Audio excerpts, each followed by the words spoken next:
نبی کے گھر کو گھیرا اور نبی وہاں نہیں ملے، تو ابو بکر کو پتا تھا نا کہ اگلا چھاپا میرے گھر پڑے گا؟ نہیں پتا تھا؟ پتا تھا نا کہ وہاں نہیں ملیں گے تو یہاں آئیں گے وہ۔ انہیں پتا یاری بڑی مضبوط ہے ان کی۔ کافر بھی جانتا ہے کہ نبی صدیق کے پاس ہی ہوں گے۔ صدیق کو پتا تھا اگلا چھاپا میرے گھر پڑے گا، وہ تو اپنے گھر کی چادر چار دیواری کے تقدس کی پرواہ نہیں کرتا۔ آج لوگ کہتے ہیں مولوی صاحب یہ سپاہ والوں کا کام بڑا اچھا ہے، لیکن سنا ریٹ پڑ جاتی ہے۔ اصل میں ہمارے گھر نا وہ سنا ایسے ہی آ جاتے ہیں، چادر چار دیواری کا تقدس پامال کرتے ہیں۔ اصل میں ہمارے گھر میں بچیاں ہیں نا، عورتیں بیوی ہے، وہ بڑا پردہ کرتی ہیں، وہ کرتی ہیں۔ تو مجھے بتا، تیرے گھر کی بچیاں صدیق کی بیٹی سے زیادہ پردہ کرتی ہیں؟ تیرے گھر کی چادر چار دیواری کا تقدس صدیق کی چادر چار دیواری کے تقدس سے زیادہ ہے؟ جب وہ نبی کی محبت میں کسی کی پرواہ نہیں کرتا، ہم بھی صدیق کی محبت میں کسی چیز کی پرواہ نہیں کریں گے۔ لے گیا نبی کو اور کندھوں پہ بٹھا کے لے کے گیا۔ کندھوں پہ مجھے کسی نے کہا صدیق خلافت لے گیا، میں نے کہا کھوتی دیا، چھوٹی چیز ادھر دے، نبی کو لے گیا۔ ابھی تک تو وہیں پھنسا ہوا ہے۔ تیرے مذہب کی سوئی کی گھڑی کی سوئی رک گئی، کیوں نہ رکے کہ اس کا سیلی حق نواز نے نکال دیا ہے۔ کندھوں پہ بٹھا کر، ہائے ہائے خوش نصیب تو وہ بھی ہیں جنہیں نبی نے اپنے کندھوں پہ بٹھایا۔ یہ کتنا خوش نصیب ہے جس نے نبی کو اپنے کندھوں پہ بٹھایا۔ اور میں اس موقع پہ ایک بات عموماً کہا کرتا ہوں، آپ کو بھی بتا دوں۔ میں بیت اللہ میں طواف کر رہا تھا، میری نظر مقام ابراہیم پہ پڑی۔ میں نے سوچا یہاں صدیق اکبر رضی اللہ عنہ نے بھی تو طواف کیا ہے، ان کے ذہن میں بھی آیا ہوگا ربا یہ پتھر ہے، اس پتھر کو آپ نے بیت اللہ میں جگہ دی، آخر ایسی کیا بات ہے اس پتھر میں؟ جواب آیا ہوگا صدیق یہ عام پتھر نہیں، اس کی پشت کو سونگ، اس کی پشت سے میرے خلیل کے قدموں کی خوشبو آ رہی ہے، اس پتھر نے میرے ابراہیم کے بوجھ کو اٹھایا ہے، اسی پہ کھڑے ہو کر میرے خلیل نے میرے گھر کی تعمیر کی ہے، یہ عام پتھر نہیں، اس کی پشت کو سونگ، اس کی پشت سے میرے خلیل کے قدموں کی خوشبو آ رہی ہے، اسی لیے اسے بیت اللہ میں جگہ دے دی۔ میرا وجدان کہتا ہے کہ پھر صدیق نے اوپر دیکھ کر اپنی زلفوں کو جھٹکتے ہوئے ناز اور نخروں میں آ کر بولا ہوگا ربا اگر وہاں سے تیرے خلیل کے قدموں کی خوشبو آ رہی ہے تو یہاں سے تو پھر تیرے حبیب کے قدموں کی خوشبو آ رہی ہے۔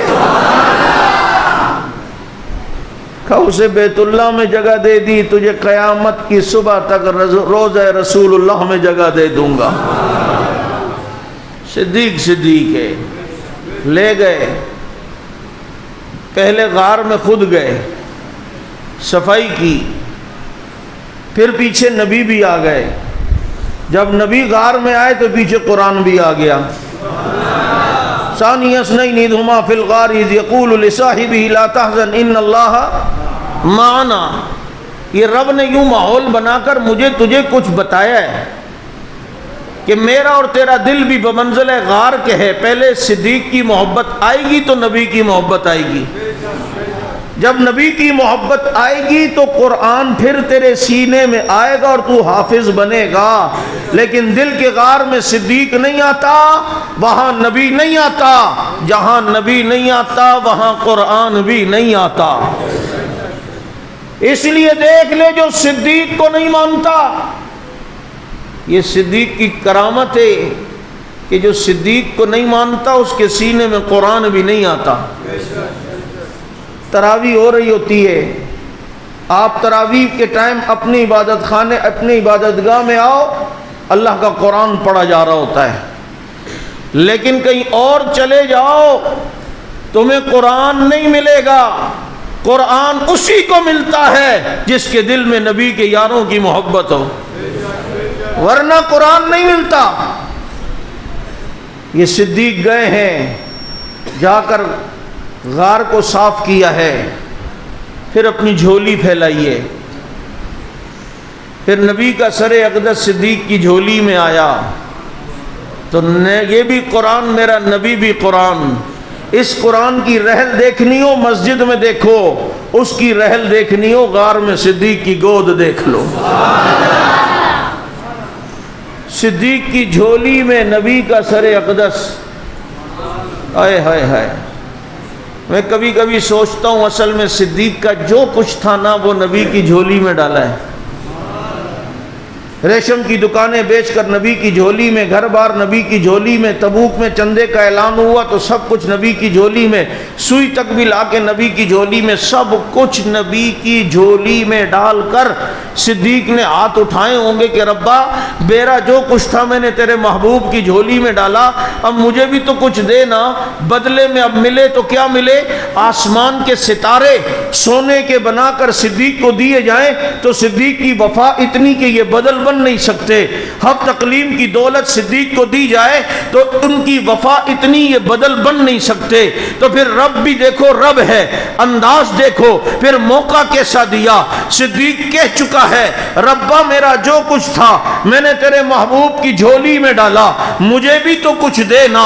آج غار میں جب صدیق کی جھولی میں مصطفیٰ کا سر آیا ہے تو میرا وجدان کہتا ہے کہ رب نے کہا ہوگا صدیق تیرا جو کچھ تھا تو نے میرے محبوب کی جھولی میں ڈالا، میرا جو کچھ تھا آج میں نے تیری جھولی میں ڈال دیا۔ لاؤنا اس کا مقابل کوئی ہو سکتا ہے؟ بولو نہیں ہو سکتا۔ میرے دوستو یہ رسول اللہ صلی اللہ علیہ وسلم کے گلشن کے پھول ہیں جن کا تعارف مولانا اشرف طاہر صاحب آپ کے سامنے کروا رہے تھے۔ یاد رکھو اس گلشن کو آبیاری خود نبی نے دی ہے، انہیں پروان نبی نے چڑھایا ہے، اور یہ تو خود کچھ بھی نہیں تھے، انہیں تو بکریاں چرانا نہیں آتی تھیں۔ یہ کس کی نگاہ پڑی ہے کہ آج ان کے خط سے دریا بھی چلتے ہوئے نظر آ رہے ہیں؟ اور یہ تو تحت الثری میں تھے، آج ثریا ستارے سے بلند نظر آ رہے ہیں۔ کیوں؟ لکھاں تاجور حبیبہ تیرے غلام بن گئے، چرواہے در تے آ کے جگ دے امام بن گئے۔ یہ چرواہے تھے، انہیں کچھ نہیں آتا تھا، آج انہیں سب کچھ آ گیا۔ یہ جاہل تھے، یہ عالم کیسے بن گئے؟ یہ بتاؤ تو صحیح جو گمراہ تھے وہ رشد و ہدایت کے چراغ کیسے بن گئے؟ یہ اسی مالی نے اس گلشن کو آبیاری کی ہے، اسی مالی نے اس گلشن کو پروان چڑھایا ہے، جس کی نگاہ پڑتی تھی خدا سامنے والے کو رضی اللہ بناتا تھا، خدا انہیں اونچا مقام دیتا تھا۔ تمہیں پتہ ہی نہیں ہے صحابہ وہ خوش نصیب طبقہ ہے کہ جن کی طرف نبی کی نگاہ پڑی ہے اور نبی کی طرف ان کی نگاہ پڑی ہے۔ آج ہمیں لوگ کہتے ہیں مولوی صاحب کوئی وظیفہ بتائیں کہ خواب میں نبی کی زیارت ہو۔ میں کہتا ہوں کیوں؟ کہتے ہیں خوش نصیبی ہے کہ ہم خواب میں نبی کو دیکھیں۔ میں نے کہا جو خواب میں دیکھے تو خوش نصیب ہے، اور جو براہ راست دیکھتے تھے وہ بولو وہ کتنے خوش نصیب؟ اور براہ راست دیکھتے تھے جو وہ کون؟ وہ کون؟ جنہوں نے جمال جہاں آرا کے حسن کو دیکھا، براہ راست نبی کو دیکھا، نبی کی اداؤں کو دیکھا۔ کیا خوش نصیب ہیں؟ مجھے بتاؤ نا۔ ہائے ہائے، نبی کی ایک ایک جھلک کو دیکھا۔ میں تو حضرت معاویہ کی خوش نصیبی پر حیران ہوتا ہوں۔ نبی کو وضو کرانے کی ذمہ داری حضرت معاویہ کی۔ میں سوچتا ہوں جب نبی وضو کے لیے آستینیں اوپر کرتے ہوں گے، یہ خوبصورت چمکتے ہوئے بازو دیکھنے والا معاویہ ہے، مسواک استعمال کرتے ہیں تو دیکھنے والا، نبی کے ہاتھوں پہ پانی ڈالنے والا، ہائے ہائے۔ پھر میرے نبی امامہ اتارتے ہوں گے، پھر سر کا مسح کرتے ہوں گے، یہ کیا انگلیاں بالوں میں جاتی ہوں گی، یہ حسین منظر دیکھنے والا معاویہ، اور کبھی کبھی امامہ اتارتے ہوں گے تو زلفیں نیچے بھی آ جاتی ہوں گی، پھر نبی اسے جھٹکے سے اوپر بھی کرتے ہوں گے، تو کیا حسین منظر ہوتا ہوگا کہ کبھی تم نے 14ویں کا چاند کالے بادلوں میں نکلتے گھستے دیکھا ہے؟ یہ 14ویں کا چاند کالے بادلوں سے جب نکلتا ہے لوگ اس منظر کو ٹکٹکی باندھ کے دیکھتے ہیں، یار کتنا خوبصورت منظر ہے، دیکھو ابھی کالے بادلوں سے چاند نکلے گا، ابھی نکلے گا، ایک دم کالے بادلوں سے 14ویں کا چمکتا ہوا چاند نکلتا ہے، تو کسی شاعر نے تصور میں جا کے نبی سے پوچھا، آقا چاند نکلتا ہے بادلوں سے کس طرح؟ اپنے چہرے سے زلفیں اٹھائی کہا اس طرح۔ کیا خوش نصیب۔ ابھی مولانا اشرف طاہر صاحب ایک جملہ کہہ رہے تھے کہ راستے کے دونوں طرف رومیوں نے عریانی لباس میں لڑکیوں کو کھڑا کیا اور 10,000 کا لشکر گزرا، ایک نے بھی نظر اٹھا کے نہیں دیکھا۔ واقعہ سنا بھی، ایک نے بھی نہیں دیکھا، اس لیے کہ صحابہ جانتے تھے کہ جو دنیا میں جتنی بار نظر کی حفاظت کرے گا قیامت میں اتنی بار اللہ کا دیدار کرے گا۔ اب چلیں، لڑکیاں پریشان، دیکھا کیوں نہیں؟ ہم حسین نہیں؟ ہم خوبصورت نہیں؟ ہم میں جمال نہیں؟ کیا ہم میں حسن نہیں؟ تو کسی کہنے والے نے کہا حسین بھی ہو، جمیل بھی ہو، نازنین بھی ہو، تمہارا حسن بھی ہے۔ کہا جب ہم حسین ہیں تو پھر انہوں نے ہمیں دیکھا کیوں نہیں؟ تو جواب دینے والا کہتا ہے، او بھائی ان آنکھوں نے محمد کا حسن دیکھا ہے، اور جو محمد کا حسن دیکھ لے اس کے سامنے پھر کوئی حسن حسن نہیں ہوتا، کوئی جمال جمال نہیں ہوا کرتا۔ جنہوں نے نبی کا حسن دیکھا ہو، کیا عظیم لوگ تھے، کیا خوش نصیب لوگ تھے کہ نبی کو براہ راست دیکھا، مسکراتے دیکھا، اور نبی انہیں دیکھتے، وہ نبی کو دیکھتے، وہ نبی کو دیکھ کے مسکراتے، نبی انہیں دیکھ کے مسکراتے، اور ماحول یوں بن جاتا کہ آنکھوں آنکھوں میں اشارے ہو گئے، ہم تمہارے تم ہمارے ہو گئے۔ یہ دیکھنے کا منظر بھی کیا عجیب تھا، یوں دیکھا، ادھر انہوں نے دیکھا۔ میں اس موقع پہ کہا کرتا ہوں صحابہ خوش نصیب ہیں جنہوں نے نبی کو بار بار دیکھا، کئی بار دیکھا، بار بار دیکھا، کئی بار دیکھا، پھر بار بار دیکھا، پھر کئی بار دیکھا۔ ان میں وہ کتنا خوش نصیب تھا جس نے بار بار بھی دیکھا، کئی بار دیکھا، اور اکیلے غار میں دیکھا۔ باقی سب نے یوں دیکھا، اس نے یوں دیکھا، باقی سب نے بٹھا کے دیکھا، اس نے جھولی میں لٹا کے دیکھا، باقیوں نے جلوت میں دیکھا، اس نے خلوت میں دیکھا۔ باقی دیکھتے تھے، وہ آج بھی دیکھتا ہے۔ یوں سو رہے ہیں، یہ بھائی یہ جو باہر بیان ہو رہا ہے یہ ذرا بند کر دو تاکہ یہاں کا بیان چل جائے تھوڑا سا۔ وہ دیکھو تھوڑا یہاں کا بیان سن لو، پھر آپ اپنا بیان کر لینا، کوئی نہیں۔ جب یہ مردوں کا حال ہے تو مجھے بتائے، خواتین بھی ہیں تو عورتیں کتنی ماشاءاللہ شور سے سن رہی ہوں گی، کیونکہ عورت اور چپ ہو جائے یہ تو بات پھر بہت مشکل ہے۔ عورتوں کے چپ رہنے کے مقابلے میں ایک عورت دنیا میں پہلے نمبر پہ آئی تھی، سب سے زیادہ خاموش رہنے پہ، اور اسے پہلا نمبر ملا، اور وہ بھی تحقیق کے بعد پتہ چلا کہ وہ گونگی تھی، اس کی زبان ہی نہیں تھی۔ کتنے خوش ہوتے ہیں نا عورتوں کی غیبت پر تم لوگ، کتنے خوش ہوتے ہو۔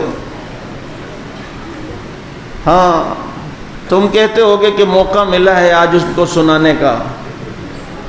محبت کرو، محبت محبت کرو، ایسی کرو جیسے نبی عائشہ سے کرتے تھے۔ نبی نے فرمایا عائشہ تو مجھے اتنی اچھی لگتی ہے جیسے کھجور کو شہد کے ساتھ ملا کے کھایا جائے۔ حضرت عائشہ نے فرمایا آپ مجھے اتنے اچھے لگتے ہیں جیسے کھجور کو مکھن کے ساتھ لگا کے کھایا جائے۔ کبھی تم نے بھی ایسی پیار کی بات بیوی سے کی ہے؟ مجھے کسی نے کہا مولوی صاحب بیوی سے پیار محبت کی بات کرنا ایسا ہے جیسے خارش کہیں اور ہو رہی اور کھجا کہیں اور رہے ہوں۔ میں نے کہا کر لو، کوئی نہیں، خارش ہو جائے گی تمہیں بھی۔ ایسی محبت، میاں بیوی ایک دوسرے کو دیکھ کے مسکراتے ہیں تو اللہ ان کو دیکھ کے مسکراتا ہے۔ یہ داستان ہے، یہ واقعات ہیں جو نبی اور ازواج مطہرات کی، ان کو پڑھو۔ تو عرض یہ کر رہا تھا کہ رسول اللہ صلی اللہ علیہ وسلم نے جن کو آبیاری دی وہ کون تھے؟ بولو۔ اور پھر ان میں نے کہا وہ کتنا خوش نصیب ہے جو آج بھی دیکھتا ہے، کیونکہ صدیق اکبر نبی کے ساتھ یوں سو رہے ہیں بلا فصل، بلا، یہ بلا فصل پہ تمہیں مناظرے کی ضرورت نہیں ہے۔ اگر کوئی کہے جی بلا فصل کون ہے، کو آج بھی روزے میں جا کر دیکھ لے نبی کے ساتھ بلا فصل صدیق سو رہا ہے، اور قیامت تک سوتا رہے گا، قیامت تک یہ نبی کے ساتھ رہیں گے۔ آج ایک قوم پوری کوشش کر رہی ہے، ایرانی قوم، کہ سعودیہ پہ قبضہ کر کے مدینے کو اپنے ہاتھ میں لے کر نبی کے ساتھ سوئے ہوئے دونوں حضرات کو باہر نکالیں گے، اور ان کی میتوں کو باہر نکالیں گے۔ اور ان کی کتابوں میں لکھا تھا پہلے تو، اب تو ان کی ویڈیو کلپ آ گئے۔ دیکھو حق نواز تڑپ تڑپ کے کتابیں پیش کر کے کہتا تھا، تم کہتے تھے نہیں یار کتابیں کسی اور نے لکھی ہوں گی، یہ بھی غلط تھا جو تم سوچتے تھے، کتابیں انہی کی تھی، عقیدہ انہی کا تھا۔ اب تو ویڈیو کلپ آ گئے، ساری کالی بلیاں تھیلوں سے باہر نکل آئی ہیں۔ اب تو ویڈیو کلپوں میں بھی بعض جگہوں پر آپ نے دیکھا ہوگا کہ جناب وہ کہتے ہمارا آئے گا غار سے، اور وہ ان دونوں کو یہاں سے نکالے گا اور پھر جناب یوں کرے گا۔ میں نے کہا نکال تو کسی کا باپ بھی انہیں نہیں سکتا، حق نواز والوں نے چوڑیاں نہیں پہنی ہوئی ہیں، وہ الحمدللہ ہیں، نکال کسی کا باپ بھی انہیں نہیں سکتا۔ کیوں؟ میں اتنے دعوے سے کیوں کہہ رہا ہوں کہ میرا نبی جو بولتا ہے خدا پورا کر کے دکھاتا ہے۔ میرے نبی مسجد نبوی میں داخل ہوئے، ایک طرف ابو بکر تھے، ایک طرف عمر تھے۔ نبی نے فرمایا ہاکذا نبعث یوم القیامہ، قیامت میں بھی ہم یوں اٹھیں گے، میرے ایک طرف ابو بکر ہوگا، ایک طرف عمر ہوگا۔ اب بتاؤ میرا نبی جو بولتا ہے خدا پورا کرتا ہے یا نہیں؟ بولو نا، میرا نبی جو بولتا ہے خدا پورا کرتا ہے۔ یہ سچے نبی کی نشانی ہے۔ تمہارے یہاں مرزا نے بھی تو نبوت کا دعویٰ کیا تھا، قادیانی نے، لیکن اس بے ایمان نے جو پیشن گوئیاں کی ایک بھی پوری نہیں ہوئی۔ اس نے کہا میں مدینے میں مروں گا، ساری زندگی مدینہ دیکھا ہی نہیں۔ اس نے کہا کہ میری شادی محمدی بیگم سے ہوگی، ساری زندگی اس کے باپ سے رشتہ مانگتا رہا۔ اس نے کہا غرہ کو تجھے دوں، نہیں دیا۔ اور نام دیکھو مرزا غلام احمد قادیانی۔ حالانکہ آپ دیکھو شروع سے، دیکھو شروع سے جتنے نبی آئے ان کا نام مفرد ہے، آدم، نوح، موسیٰ، ابراہیم، اسماعیل، لوط، یحییٰ، عیسیٰ، محمد صلی اللہ علیہ وسلم۔ یہ شروع سے دیکھا کرو، نبیوں کے نام مفرد۔ اور یہ صحیح نمونہ آیا مرزا غلام احمد قادیانی، لانتی، کذاب، کانا، دجال، اتنے سارے نام شروع سے دیکھو۔ نبیوں کو دیکھنا ہو تو شروع سے دیکھنا نام مفرد، اور کلمہ بھی دیکھنا ہو تو شروع سے دیکھنا کہ ہمیشہ جو اصلی ہوگا وہ 2 جز والا ہوگا۔ لا الہ الا اللہ آدم صفی اللہ، لا الہ الا اللہ نوح نجی اللہ، لا الہ الا اللہ موسیٰ کلیم اللہ، لا الہ الا اللہ ابراہیم خلیل اللہ، لا الہ الا اللہ اسماعیل ذبیح اللہ، لا الہ الا اللہ موسیٰ کلیم اللہ، لا الہ الا اللہ عیسیٰ روح اللہ، لا الہ الا اللہ محمد رسول اللہ۔ شروع سے دیکھو، شروع سے تو اصلی کلمہ بھی جب دیکھو گے تو 2 جز والا نظر آئے گا، جس کا نام بھی اتنا لمبا وہ نبی نہیں، اور جس کا کلمہ بھی اتنا لمبا تو وہ کلمہ بھی اصلی نہیں۔ ہمیشہ کلمہ دیکھو گے تو 2 جز، لیکن 2 جز سے جو زیادہ ہو تو سمجھ لو پڑھنے والا بھی نقلی، اس کا کلمہ بھی نقلی۔ یہ چیزیں ٹپس یاد رکھنا تاکہ تمہیں کوئی مرزا انجینئر جیسا ٹکرائے۔ نام سنا اس بدبخت کا؟ بولو۔ انجینئر نہیں ہے، وہ پلمبر ہے اصل میں، ہم جانتے ہیں اس کو، پلمبر ہے۔ اسے انجینئر کہنا ایسے یہ جیسے ختنہ کرنے والوں کو گاؤں میں کوئی سرجن کہنا شروع کر دے کہ یہ بہت بڑا سرجن ہے۔ اعتراض ان پر جسے گھر میں ماں نہیں جانتی، بیوی نہیں جانتی، اور اعتراض ان شخصیات پر جن کو اللہ نے دنیا میں جنتی ہونے کا وعدہ کر دیا ہے، دنیا میں جنتی ہونے کا وعدہ۔ تو میں عرض یہ کر رہا تھا، میرا نبی جو بولتا ہے خدا پورا کر کے دکھاتا ہے۔ قیامت تک یہ حضرات شیخین نبی کے ساتھ رہیں گے، کیونکہ نبی کی پیشن گوئی ہے، اور نبی کی پیشن گوئی ہمیشہ صحیح ہوتی ہے۔ دیکھو میرے نبی ہجرت کر کے جا رہے ہیں، مکے والوں نے اعلان کر دیا جو پکڑ کر لائے گا 100 اونٹ انعام ملیں گے۔ انعام کی لالچ میں لوگ نبی اور صدیق کو ڈھونڈنے نکل گئے۔ سراقہ ابن مالک کو اس کے گھر والوں نے، اس کے غلام نے بتایا کہ 2 آدمیوں کو میں نے جاتے دیکھا ہے، لگتا ہے یہ وہی ہیں۔ اس نے کہا گھوڑا تیار کر، گھوڑا تیار کیا اور نبی کا پیچھا کیا۔ اب صدیق اکبر چونکہ پیچھے تھے، وہ دائیں بائیں ادھر ادھر دیکھ رہے تھے حفاظت کے لیے، تو پیچھے نظر پڑ گئی، آقا کوئی آ رہا ہے، فرمایا آنے دو، کہا بالکل قریب آ گیا، کہا آنے دو۔ تو جمال نبی تو جمال نبی ہے، جلال نبی کا بھی کوئی مقابلہ نہیں کر سکتا۔ نبی نے یوں جو جلالی آنکھوں سے دیکھا، سراقہ کے گھوڑے کے پاؤں زمین میں دس گئے۔ وہ ہاتھ جوڑ کے کھڑا ہوا، مجھے معاف کر دیں، اب پیچھا نہیں کروں گا۔ نبی نے فرمایا سراقہ جا، کسرا کے کنگن تیرے ہاتھوں میں ہوں گے۔ کسرا اس وقت کی سپر طاقت تھی، اور نبی فرماتے کسرا کے کنگن تیرے ہاتھوں میں ہوں گے۔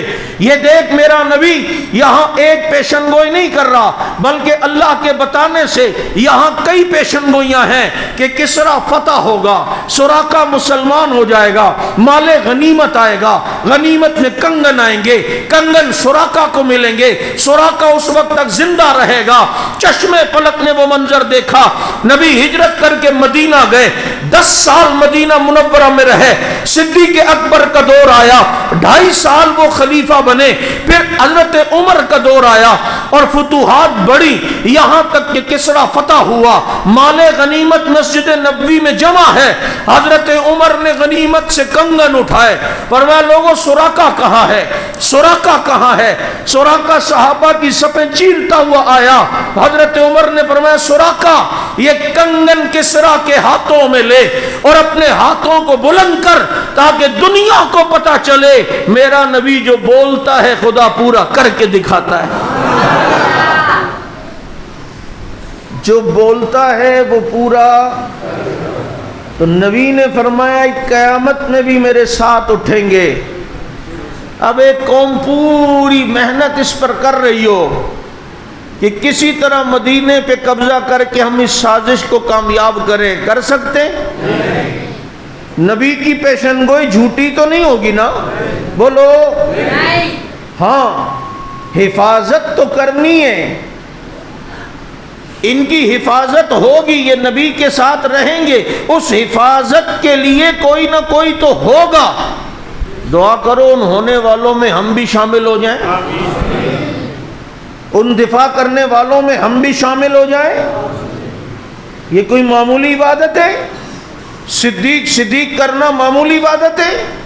یہ صحابہ کرنا کوئی معمولی عبادت ہے؟ 1200 سے زیادہ آیات اللہ نے نبی کے صحابہ کی شان میں نازل کی ہے۔ کتنی؟ 1200 سے زیادہ. ایک دو آیتیں بھی بہت تھیں. 1200 سے زیادہ. اور کیا عظیم لوگ تھے. دیکھو میرے نبی آئے نہیں، میرے نبی کا تذکرہ پہلے. صحابہ بھی آئے نہیں، صحابہ کا تذکرہ بھی پہلے ہے.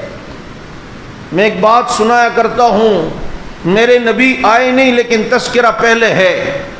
ابھی نبی نوجوانی کی دہلیز پر ہیں کہ نبی کے چچا ابو طالب نے کہا بھتیجے ہم تجارت کے لیے شام کے علاقے میں جا رہے ہیں، تم بھی چلو.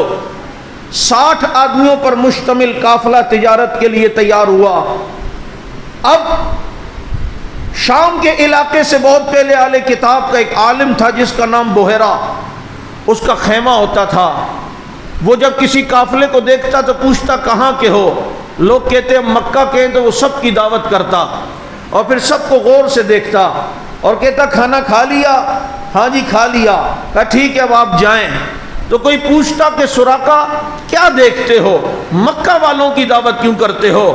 تو سراقہ کتاب لاتا، کہتا یہ ہماری کتاب میں آخری نبی کے بارے میں ہے کہ وہ بچپن میں نوجوانی میں یہاں سے گزریں گے اور وہ نبی چونکہ مکہ میں پیدا ہوگا تو مکہ والوں کی دعوت اس لیے کرتا ہوں شاید کبھی میں اپنا ارمان پورا کروں، لیکن اب میری زندگی ختم ہونے والی ہے، لگتا ہے یہ ارمان پورا نہیں ہوگا. لیکن آج بحیرہ کی قسمت کا تارا جاگا.